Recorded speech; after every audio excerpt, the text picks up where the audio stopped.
அனைவருக்கும் வணக்கம். இன்னைக்கு நம்ம பார்க்க போகிறது டிஎன் டெட்டில் அதிகமாக கேட்குற கொஸ்டின் தான். புள்ளியியல் இந்த டாப்பிக்லேருந்து, ஸ்டாட்டிஸ்டிக்ஸ் டாப்பிக்லேருந்து இம்பார்ட்டன்ட் எல்லா கொஸ்டின்ஸும் நம்ம பார்க்க போகிறோம். வாங்க வீடியோக்குள்ளே போகலாம்.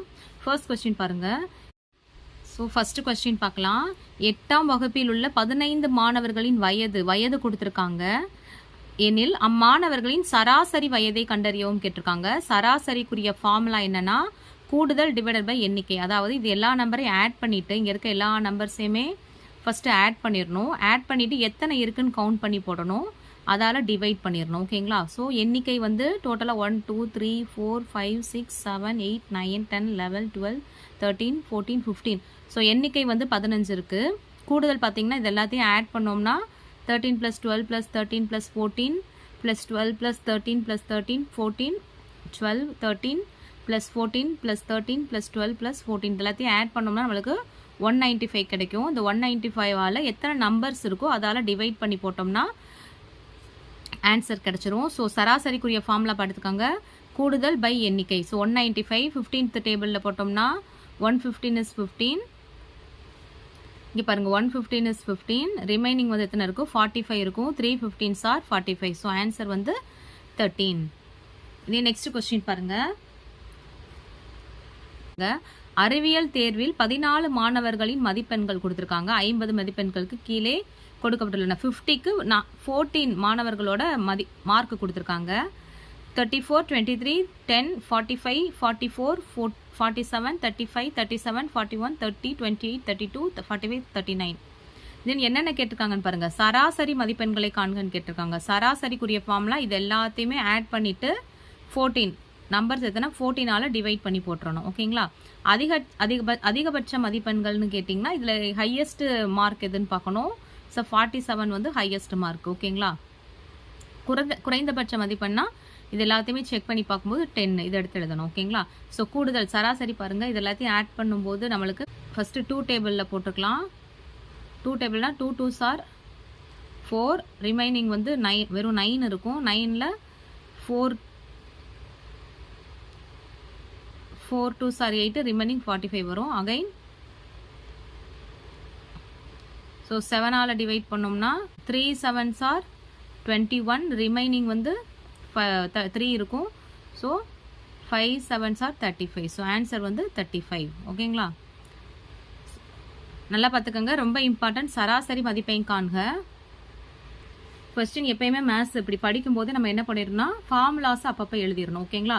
ஸோ சராசரினா கூடுதல், கொடுத்துருக்க நம்பரோட கூடுதலை கண்டுபிடிச்சிட்டு எத்தனை நம்பர்ஸ் இருக்கோ அதால் டிவைட் பண்ணி போட்டோம்னா சராசரி கண்டுபிடிச்சிடலாம். ஓகேங்களா? ஸோ நெக்ஸ்ட் இன்ன வரைக்கும் நம்ம என்ன பண்ணோம்னா சராசரி கண்டுபிடிச்சிட்டோம். இப்போ பாருங்க, தேர்ட் கொஸ்டின் டிஃப்ரெண்ட்டாக இருக்கு. ஒரு குழுவில் உள்ள 11 மாணவர்களின் சராசரி உயரம் 150 சென்டிமீட்டர்னு கொடுத்துருக்காங்க. ஆக்சுவலி சராசரி அவங்களே கொடுத்துட்டாங்க. அடுத்து என்ன கேட்டிருக்காங்கன்னா அப்போ ஜாலி தான். ஆனால் என்ன கேட்டிருக்காங்க? மாணவர்களின் உயரங்கள் கொடுத்துட்டாங்க. ஆனால் அதில் என்ன ட்விஸ்ட் வச்சுருக்காங்கன்னு பார்த்தீங்கன்னா இங்கே பாருங்கள், 2 உயரங்கள் கொடுக்கவே இல்லை. 2 பேரோட உயரங்கள் கொடுக்கவே கிடையாது. அதை கண்டுபிடிக்க சொல்லியிருக்காங்க. அப்போது என்ன பண்ணணும்? சராசரி உயரம் தெரியும். இது எல்லாமே கூடுதல். அப்போ கூடுதலையும் சராசரி உயரத்தையும் கனெக்ட் பண்ணி நம்ம எழுதணும். வாங்க ஃபார்முலாவில் போயிடலாம். கூடுதல் இஸ் ஈக்குவல் டு, இங்கே இருக்குங்க, சராசரி இஸ் ஈக்குவல் டு கூடுதல் பை எண்ணிக்கை. அப்போ இதுலேருந்து கூடுதல் இஸ் ஈக்குவல் டு சராசரி இன்ட்டு எண்ணிக்கை. அதை தான் இங்கே எடுத்து எழுதியிருக்கோம். கூடுதல் இஸ் ஈக்குவல் டு சராசரி இன்ட்டு எண்ணிக்கை. ஸோ அதோட ஆன்சர் வந்து 1650 சென்டிமீட்டர். இதெல்லாம் ஆட் பண்ணி போட்டு மல்டிப்ளை பண்ணோம்னா ஆன்சர் கிடச்சிரும். இப்போ கூடுதல் அதே மாதிரி இது எல்லாத்தையும் ஆட் பண்ணணும். என்னென்ன நம்பர்ஸ்லாம் இருக்குது? 145 y + y + 4 160 151 இது எல்லாத்தையும் ஆட் பண்ணணும். ஆட் பண்ணிட்டோம்னா அது என்ன கிடைக்கும்னா 130 1346 1346 ப்ளஸ் இந்த ஒய்யை எப்படி ஆட் பண்ணணும்னா y + y நம்பர்ஸாக தனியாக ஆட் பண்ணிக்கோங்க. வேரியபிள்ஸாக தனியாக ஆட் பண்ணிங்கன்னா 2y கிடச்சிரும். ஸோ இந்த வேல்யூ என்னன்னா ஆல்ரெடி இங்கே கண்டுபிடிச்சிருக்கோம்ல, இது ஈக்குவேஷன் 1ன்னு வச்சுக்கோங்க. இதுதான் இது. இப்போ 1ஐயும் இதை வந்து 2ன்னு வச்சுக்கலாம். இந்த கூடுதலையும் இந்த கூடுதலையும் ஈக்குவேட் பண்ணி பார்க்க போகிறோம். ஈக்குவேட் பண்ணோம்னா 2y is equal to 1650. இந்த சைடு அடிஷனில் இருக்கிறது லெஃப்ட் ஹேண்ட் சைட்லேருந்து ரைட் ஹேண்ட் சைடு போகும்போது சப்ராக்ஷனாக மாறிடும். So 2y is equal to இதுலேருந்து இதை சப்ராக்ட் பண்ணால் 304 கிடைக்கும். அப்போ y is equal to 304/2. So answer வந்து 152 சென்டிமீட்டர். 2 டேபிளால் அடிச்சு போட்டுருங்க. இப்போ என்னென்னா இதோட நம்ம ஸ்டாப் பண்ணிடக்கூடாது.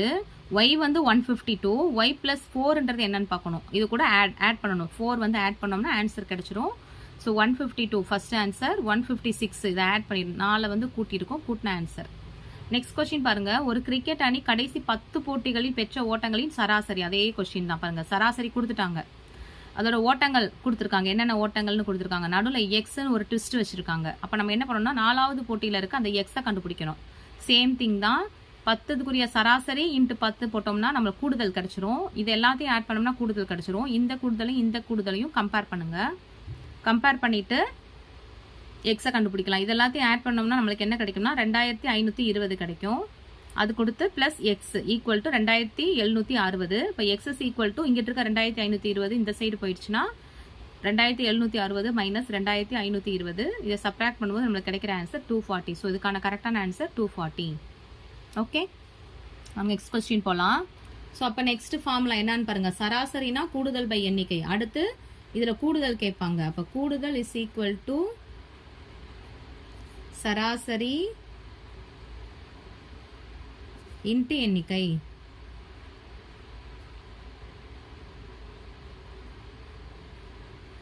ஓகேங்களா? கூடுதல் ஈக்குவல் டு சராசரி இன்ட்டு எண்ணிக்கை. சப்போஸ் கூடுதலும் சராசரியும் கொடுத்துட்டாங்கன்னா எண்ணிக்கை நம்ம கண்டுபிடிக்கலாம். அதுக்கும் சேர்த்து நம்மள ஒரு ஃபார்முலா கண்டுபிடிச்சோம். எத்தனை பேர் அப்படின்னு கூட கேட்கலாம். ஓகேங்களா? கேட்டாங்கன்னா எண்ணிக்கை இஸ் ஈக்குவல் டு என்ன வரும்? எண்ணிக்கை இந்த சைடு போயிடுச்சுன்னா கூடுதல் பை சராசரி. ஸோ இந்த ட்விஸ்டெல்லாம் நம்ம தான் மாற்றி ஒரு ஃபார்முலா படித்தா அது குறுக்க எல்லா ரிலேஷனையும் சேர்த்து நம்ம படிச்சிடணும். ஓகேங்களா? அப்போ தான் நம்மளுக்கு ஈஸியாக இருக்கும். ஓகே, வாங்க நெக்ஸ்ட் கொஸ்டின் போகலாம். நெக்ஸ்ட் கொஸ்டின் பாருங்க. 2 எண்களின் சராசரி கொடுத்துருக்காங்க, 20ன்னு கொடுத்துட்டாங்க. அவற்றுள் ஒரு எண் 24 எண்ணில் மற்றொரு எண் காண்கன்னு கேட்டிருக்காங்க. 2 எண்களின் சராசரி 20. அப்போ 2 நம்பர் என்னன்னா எக்ஸ் பிளஸ் ஒய்ன்னு வச்சுக்கோங்க. இப்போ என்ன எழுதலாம்? எக்ஸ் பிளஸ் ஒய் சராசரினா பை 2 இஸ் ஈக்குவல் டு எத்தனை நம்பர்னா சராசரியோட நம்பர் வந்து 20ன்னு கொடுத்துருக்காங்க. அப்போ இதிலிருந்து x plus y is equal to 20 into 2 is equal to 40 இந்த இருக்குல்ல. ஸோ இதுலேருந்து என்ன எழுதலாம்? நம்ம x plus y is equal to 40. அப்போ எக்ஸோட வேல்யூ கொடுத்துருக்காங்க. ஒரு நம்பர் வந்து என்னது 24 plus y is equal to 40. அப்போ y is equal to 40 minus 24, y is equal to 16. தரவுகள் கொடுத்துருக்காங்க. 12x 28 ஆகிய தரவுகளின் சராசரி கொடுத்துருக்காங்க. பாருங்க, நடுவில் ஒரு நம்பர் இல்லை. சராசரி 18னா எக்ஸை கண்டுபிடி. ஆல்ரெடி சொன்னதான். கூடுதல் ஈக்குவல் டு சராசரி இன்ட்டு எண்ணிக்கை. இது ஹோம்ஒர்க்காக பண்ணிக்கோங்க. Next question. நெக்ஸ்ட் நம்ம பார்க்க போகிறது முகடு. 4வது ஃபார்முலா வந்து முகடு. முகடுனா என்ன அப்படின்னா அதிகபட்சம் ரிப்பீட் ஆகிறது. எது வந்து அதிக தடவை ரிப்பீட் ஆயிருக்கோ அதுக்கு பேர் தான் முகடு. ஓகேங்களா? சரி, வாங்க கொஸ்டின்குள்ள போலாம். பாருங்க, பின்வரும் தரவுகளின் முகடு காண்கன்னு கேட்டிருக்காங்க. பின்வரும் தரவுகளின் முகடு காண்க. 2 4 5 2 6 7 2 7 5 4 8 6 1 0 3 2 4 2ன்னு கேட்டிருக்காங்க. இதோட முகடுனா அதிக தடவை வர உறுப்புக்கு பேர் தான் முகடுன்னு சொல்லுவோம். அப்போ இதில் பாருங்கள் 2 எத்தனை டைம் வந்திருக்கு? 1 2 3 4 5 தடவை வந்திருக்கு. 4 வந்து ஒரு டைம் 2 டைம்ஸ் வந்திருக்கு. 5 ஒரு டைம் வந்திருக்கு, 2 வந்துருச்சு. அடுத்து 6 பார்த்தீங்கன்னா 6 2 டைம்ஸ் வந்திருக்கு. 7 வந்து 2 டைம்ஸ் வந்திருக்கு. 8 வந்து ஒரு டைம் தான் வந்திருக்கு. 0 ஒரு டைம் வந்திருக்கு. அப்போ அதிக டைம் எது வந்திருக்குன்னா 2 தான் வந்திருக்கு. ஸோ முகடு வந்து 2.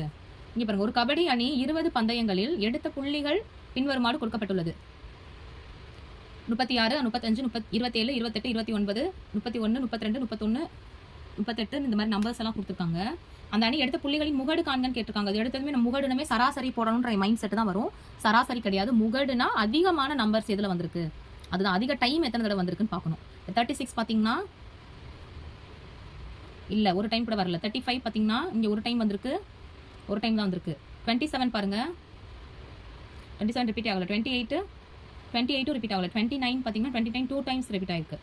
31 பாருங்க, 1 2 3 4 5 தடவை 31 ரிப்பீட் ஆயிருக்கு. 31 வந்து 5 தடவை. 32 ரிப்பீட் ஆகல. 33 35 ரிப்பீட் ஆகல. 34 2 டைம்ஸ் ரிப்பீட் ஆயிருக்கு. 34 38 2 டைம்ஸ் ரிப்பீட் ஆயிருக்கு. வேற நம்பர்ஸ் கிடையாது. ஸோ இதில் அதிக டைம் என்ன இருக்குன்னா 31 தான் வந்திருக்கு. ஸோ இதோட உறுப்பு வந்து 31, முகடு வந்து 31. நெக்ஸ்ட் கொஸ்டின் பார்க்கலாம். ஒரு 11 கிரிக்கெட் வீரர்களின் வயது கொடுத்துருக்காங்க. அவங்களோட ஏஜ் கொடுத்துட்டாங்க. வயதுகளின் முகடினை கண்டுபிடிக்கவும் கேட்டிருக்காங்க. முகடுனா நான் ரிப்பீட் ஏதாவது அதிகமாக எது ரிப்பீட் ஆயிருக்குன்னு பார்க்கணும். 25 2 3 டைம் 25 வந்துருச்சு. 36 பாருங்க, 1 2 3 டைம் வந்துருச்சு. 39 வரல. 38 ரிப்பீட்டா 2 டைம்ஸ். 40 ரிப்பீட் ஆகல. 36 ரிப்பீட் ஆகல. 25 வந்து 2 டைம்ஸ் 3 டைம்ஸ் வந்திருக்கு. ஸோ அதிக முறை வர 2 டைம் வரலாம். 1 தான் வரணும்னு அவசியம் கிடையாது. 2 கூட வரலாம். 25 36. ஓகேங்களா? ஸோ ஆல்ரெடி இதுதான். இது ஹோம்ஒர்க் வச்சுக்கோங்க. முகடுனா எத்தனை டைம் எது அதிகமாக வந்திருக்குன்னு பார்க்குறது. அடுத்த கொஸ்டின் பாருங்க. 6 மாணவர்கள் வரைவதற்காக பயன்படுத்தும் வண்ணங்கள் முறை. 6 மாணவர்கள் ஸ்டூடெண்ட்ஸோட கவுண்டிங் எத்தனை? 6. வண்ணங்கள் என்ன? நீலம், ஆரஞ்சு, மஞ்சள், வெள்ளை, பச்சை, நீலம். இவற்றின் முகடு காண்கன்னு கேட்டிருக்காங்க. எது ரிப்பீட் ஆயிருக்கு? ப்ளூவா? ஆமாம், ப்ளூ தான் ரிப்பீட் ஆயிருக்கு. ஸோ ப்ளூ தான், நீலம் தான் ஆன்சர். 3 6 9 12 15 இவற்றை தரவுகளின் முகடுன்னு கேட்டிருக்காங்க. இங்க பாருங்க, இதுல எதுவுமே இல்லை, ரிப்பீட்டே ஆகல. ஸோ முகடு இல்லை. இதுதான் கரெக்டான ஆன்சர். ஓகேவா? 5th ஃபார்முலா இடைநிலை. இடைநிலை இஸ் ஈக்குவல் டு ஃபர்ஸ்ட் நடு உறுப்பு. மெத்தட் வந்து ஃபர்ஸ்ட் மெத்தட் வந்து என்ன பண்ணணும்னா ஏறு வரிசையில் எழுதணும்.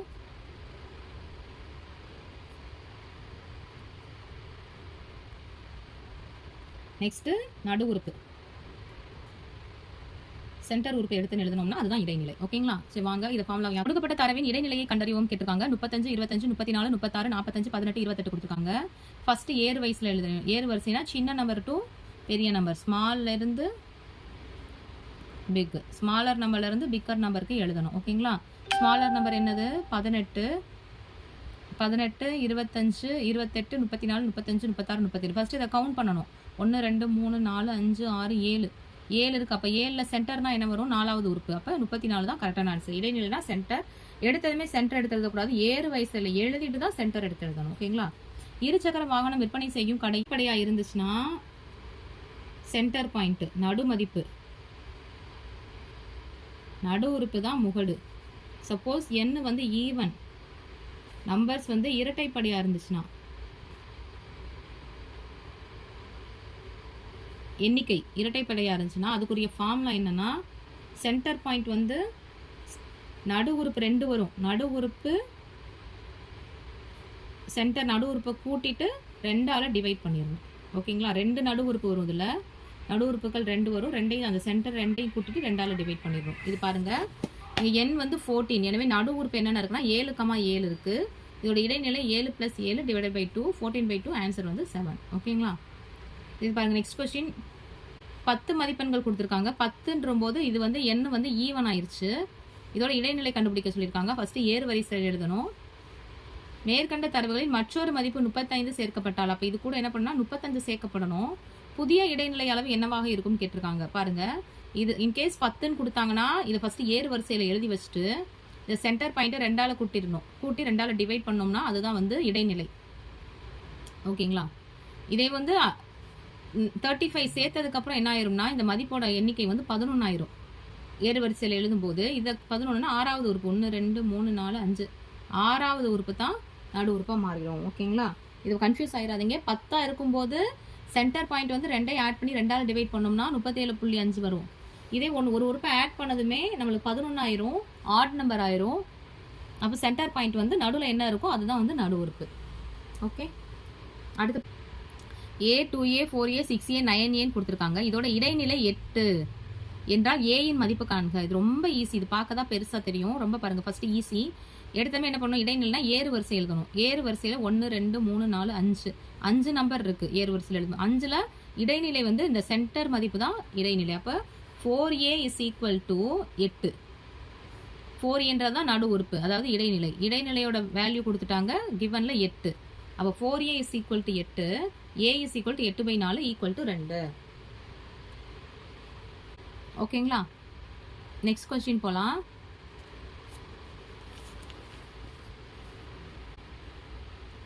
இந்த நம்பர்ஸ் கொடுத்துருக்காங்க, தரவுகள் கொடுத்துருக்காங்க மற்றும் 30இன் இடைநிலை கண்டுபிடிக்க சொல்லியிருக்காங்க.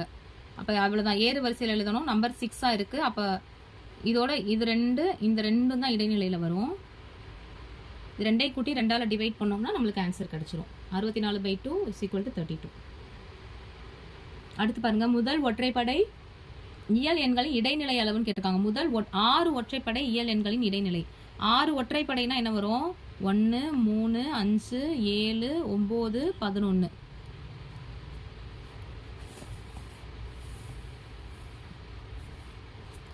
ஸோ 6 ஒற்றைப்படைனா 1 3 5 7 9 11. இதோட நடு உறுப்பு என்னென்ன? 1 2 3 4 6ன்றதுனால சென்டர் வந்து 5 7 இது ரெண்டையும் கூட்டி 2ஆல் டிவைட் பண்ணா 6. சமூக அறிவியல் தேர்வில் 20 மதிப்பெண்களுக்கு மாணவர்கள் பெற்ற மதிப்பெண்களின் சராசரி கொடுத்துருக்காங்க. சராசரியும் இடைநிலையும் பின்வரும் மதிப்பெண்களுக்கு காண்க. கொஸ்டின் பாருங்க, 20 இருக்கு, 20க்கு மதிப்பெண்கள் கொடுத்துருக்காங்க. இது 20 நம்பர்ஸ்ன்னு நினச்சிடக்கூடாது. 20 மார்க்குக்கு இவங்களோட மார்க் வந்து இவ்வளோ, சரிங்களா? இவங்களோட என்ன சராசரி தான் எல்லாத்தையும் கூட் பண்ணி 1 2 ஆட் பண்ணி 1 2 3 4 5 6 6ஆல் டிவைட் பண்ணணும். 12 10 8 18 14 6 இது எல்லாத்தையும் கூட்டணும். கூட்டி 6ஆல் டிவைட் பண்ணணும். இது எல்லாத்தையும் கூட்டினோம்னா ஆன்சர் 78. 6ஆல் டிவைட் பண்ணும்போது 13 தான் ஆன்சர். 1 6 6 3 6 18 so 13 answer. இடைநிலைன்னும் போது இது பாருங்க, ஃபர்ஸ்ட் ஏறு வரிசையில் எழுதணும், மறந்துடக்கூடாது. அப்போ ஏறு வரிசைன்னும் போது என்ன கிடைக்கும்? 8 10 12 14 16 18. இதோட சென்டர் உறுப்பு பாருங்க, 1 2 3 4 5 6னும் போது 12 14 சென்டர் உறுப்பு. அப்போ 2ஐயும் கூட்டி 2ஆல் டிவைட் பண்ணோம்னா 13. இதுதான் மைய உறுப்பு, அதாவது இடைநிலை. அடுத்து பாருங்க, ஒரு கால்பந்து அணி அடித்த கோல்கை எண்ணிக்கை கீழே கொடுக்கப்பட்டுள்ளது. தரவுகளில் முகடையும் இடைநிலையும் காண்கன்னு கேட்டிருக்காங்க. முகடுன்னு பார்த்தோம்னா எது ரிப்பீட் ஆகுதுன்னு பார்க்கணும். 2 1 2 3 தடவை ரிப்பீட் ஆகுது. இது ரொம்ப ஈஸி. ஃபர்ஸ்ட் ஏறு வரிசையில் எழுதிருங்க. 1 1 ஏறு வரிசையில் ஃபுல்லாக எழுதிட்டிங்கன்னா எத்தனை நம்பர்ஸ் இருக்குது? 11 இருக்குது. இடைநிலைன்றது 11னா சென்டர் பாயிண்ட். 1 2 3 4 5 6 6வது நம்பர் 3 தான் வந்து இடைநிலை. இதே பாருங்க, அதிக முறை வரும் உறுப்பு முகடுல அதிக டைம் என்ன இருக்கு? 2 தான் வந்திருக்கு. ஸோ இதுதான் ஆன்சர். நெக்ஸ்ட் பார்ப்போம், ஒரு இன்ட்ரெஸ்டிங்கான கொஸ்டின். 6 மாணவர்களின் சராசரி மதிப்பெண்கள். அப்போ நம்பர் 6 இருக்கும்போது சராசரி வந்து 8. ஒரு மாணவனின் மதிப்பெண்ணும் சேர்க்கப்பட்டு சராசரி 8ஆக உள்ளது எனில், ஒரு மாணவனோட மதிப்பெண்ணை ஆட் பண்ணியும் சராசரி 8, சேர்க்கப்பட்ட மாணவனின் மதிப்பெண்களை காண்க அப்படின்னு கேட்டிருக்காங்க. பாருங்க, மாணவர்கள் எண்ணிக்கை 6, சராசரி 8. அப்போ பழைய கூடுதல் இஸ் ஈக்குவல் டு சராசரி இன்ட்டு 8 ஈக்குவல் டு 48. இதான் கரெக்ட். பழைய கூடுதல் வந்து 48. புதுசாக ஒருத்தவங்களை சேர்த்துருக்கோம்ல, அவங்களோட சராசரி 8. அப்போ எண்ணிக்கை என்னவா இருக்கும்? 6 + 1. இங்கே எண்ணிக்கை வந்து கூடிடுச்சு, அப்போ 7 ஆயிடுச்சு. புதிய கூடுதல் என்ன இருக்கும்? x into n. 8 × 7 56. புதிதாக சேர்த்த மாணவனின் மதிப்பெண் வந்து பழசுலேருந்து புதுசு 56லேருந்து 48 கழிச்சு போட்டோம்னா 8. இதுதான் கரெக்டான ஆன்சர். ஓகேவா? இதுக்கு முன்னாடி பார்த்தது புதிய சராசரி கேட்டிருந்தோங்க. இங்கே புதிய மதிப்பெண் கேட்டிருக்காங்க. மதிப்பெண்ணை நம்ம கண்டுபிடிக்கணும். வரும் தரவுகளுக்கான சராசரி, முகடு மற்றும் இடைநிலையை காண்கன்னு கொடுத்துருக்காங்க. 22 15 10 10 24 21 கொடுத்துருக்காங்க. ஃபர்ஸ்ட் வந்து ஏறு வரிசையில் எடுத்து எழுதணும். அதுக்கடுத்து கூடுதல் கண்டுபிடிப்போம். இது எல்லாத்தையும் ஆட் பண்ணும்போது நம்மளுக்கு 102 கூடுதல் கிடைக்கும். அதுக்கடுத்து சராசரி கண்டுபிடிக்கணும். சராசரி வந்து கூடுதல் பை எண்ணிக்கை. ஸோ இதெல்லாம் கூட்டோம்னா 102 கிடைக்கும். 102 6ஆல் டிவைட் பண்ணோம்னா 166 1 6 6 ரிமைனிங் வந்து 4 இருக்கும். 42 7 6 ஆர் 42. ஸோ வந்து 17 தான் ஆன்சர். இடைநிலைன்னு பார்த்தீங்கன்னா சென்டர் உறுப்பு பார்த்தீங்கன்னா இதில் சென்டர் உறுப்பு வந்து இதுதான். 2 நம்பர் இருக்குது. அப்போ 15 + 21 2ஐயும் ஆட் பண்ணி 2ஆல் டிவைட் பண்ணோம்னா 36/2 18 தான் நடு உறுப்பு. முகடுனா எது ரிப்பீட் ஆயிருக்குன்னா 10 தான் ரிப்பீட் ஆயிருக்கு. ஸோ இதுதான் முகடு. நல்லா பார்த்துக்கோங்க. சராசரினா எல்லாத்தையும் ஆட் பண்ணி நம்பரால் டிவைட் பண்ணணும். இடைநிலைனா ஏறு வரிசையில் எடுத்து சென்டர் நம்பர் எதுன்னு எடுத்து எழுதணும். ஆடாக இருந்துச்சுன்னா சென்டர் உறுப்பு ஒன்றா இருக்கும். ஈவனாக இருக்கும்போது 2 இருக்கும். 2ஐயும் கூட்டி 2ஆல் டிவைட் பண்ணணும். முகடு அப்படின்றது ரிப்பீட்டட். எது அதிக டைம் வந்திருக்குன்னு பார்க்கணும். 10. இது ரொம்ப இம்பார்ட்டன்ட் பாருங்க. முதல் 10 பகா எண்கள் மற்றும் 10 பகா எண்களின் சராசரியை காண்க. 10 பகா எண்கள் அது என்னென்னு எழுதணும். பகா எண் வந்து 1ல் ஸ்டார்ட் ஆகாது. நோ, 1 வந்து பகு எண்ணும் கிடையாது, பகா எண்ணும் கிடையாது. 2ல் தான் ஸ்டார்ட் ஆகும் பகா எண். 2 3 5 7 11 13 17 19 23 29. இதோட கூடுதல் 129. அதோட சராசரி 12.9. 10 பகு எண்களில் அகைன் 1 வராது. 4 6 8 9 ஏன்னா 3 வரும். 3 வந்து 3 9. அதுமாதிரி 15 வரும். 15 வந்து 3 15. இது எல்லாத்தையும் ஆட் பண்ணோம்னா 112. 10ஆல் டிவைட் பண்ணி 11.2. இதுதான் கரெக்டான ஆன்சர். அடுத்து குமரனின் குடும்ப மாத நம்ம பார்க்க போகிறது வீச்சுக்குரிய ஃபார்முலா பாருங்க. L - S. Lனா large minus small. Large minus small, பெரிய நம்பர் மைனஸ் ஸ்மால் நம்பர். இதை வச்சு நம்ம சம் பார்த்துடலாம். இது பாருங்க, கீழ்காணும் தரவுகளுக்கு வீச்சு மற்றும் வீச்சு கெழுவை காண்கன்னு சொல்லியிருக்காங்க. வீச்சு அப்படின்றது நான் என்ன சொன்னோம்? மீப்பர் மதிப்பு, லார்ஜ் மதிப்பு மைனஸ் ஸ்மால் மீச்சிறு மதிப்பு. அப்போ இதில் வந்து பெரிய மதிப்பு எது? 125. இதுதான் பெரிய நம்பர். ஸ்மால் நம்பர் எது? 63. இதுதான் ஸ்மால் நம்பர். ஸோ பெரிய நம்பர் 125, ஸ்மால் நம்பர் 63. அப்போ 125 - 63 ஆன்சர் 62. இதுதான் வீச்சு. வீச்சுக்கேளுன்னு ஒரு ஃபார்முலா இருக்குது. வீச்சுக்கேளுக்குரிய formula L minus S by L plus S. L minus S by L plus S. இப்போ 125 minus 63 by 125 plus 63 is equal to 125ல் 63 போயிடுச்சுன்னா 62.